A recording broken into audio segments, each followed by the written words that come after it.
हम स्त्री को जब रजस्वला होते हैं तो कितने दिनों में पूजा आरंभ करना चाहिए? हम लोग 7वें दिन से करते हैं, पर कहीं पढ़े कि शास्त्र में 4 रात्रि के बाद 5वें दिन से पूजा आरंभ करना चाहिए। आप शास्त्र अनुसार मार्गदर्शन करें।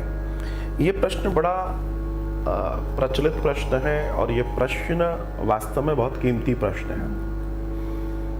ऑनेस्टली अगर मैं कहूँ तो ऋतु काल के बारे में जो दर्शन बताया गया, जो शास्त्रीय दर्शन है, वो व्यक्ति टू व्यक्ति डिपेंड करता है।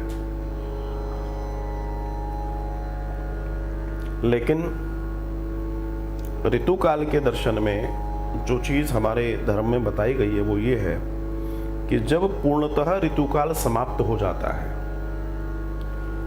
उस समाप्ति के तीसरे दिन, 4 दिन में समाप्त होता है तो 7वें दिन, 5 दिन में समाप्त होता है तो 8वें दिन, 3 दिन में समाप्त होता है तो 6वें दिन से आप पूजा अर्चना आदि इत्यादि आरंभ कर सकते हैं।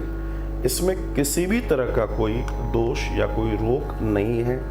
हाँ, नॉर्मल वे में ये कहा गया कि आप 8वें दिन से पूजा करें, लेकिन फिर डिपेंड करता है, हर किसी की ऋतुकाल की अपनी एक टाइमिंग, अपना एक समय, अपने दिन होते हैं।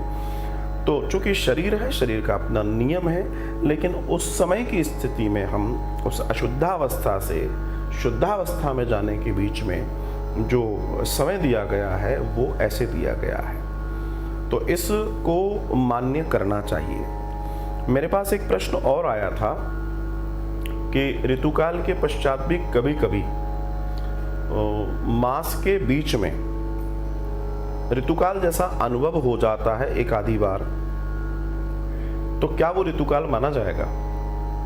वो ऋतुकाल नहीं माना जाता, उसको न ऋतुकाल माना जाएगा, न उसमें कोई अशुद्धावस्था आ जाती है और ना वो अशुद्ध है।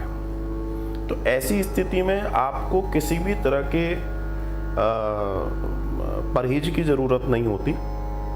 अगर ऋतुकाल के अलावा ऋतुकाल आने के पहले बीच में ऐसी कोई घटना घटती है, उसकी चर्चा मैं कर रहा हूँ। मेरे पास प्रश्न आया इसलिए बता रहा हूँ, प्रश्न रिलेटेड है।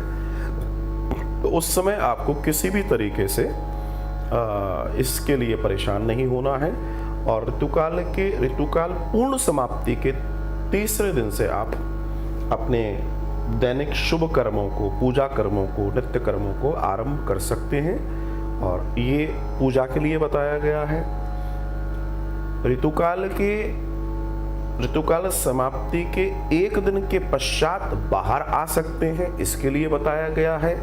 तो ये अलग अलग पूरे दर्शन है। बाहर इन द सेंस पहले कवर्ड रहते थे, अब तो खैर ऐसा नहीं होता है। तो इन चीज़ों का हम विशेष ध्यान रख सकते हैं। बहुत धन्यवाद।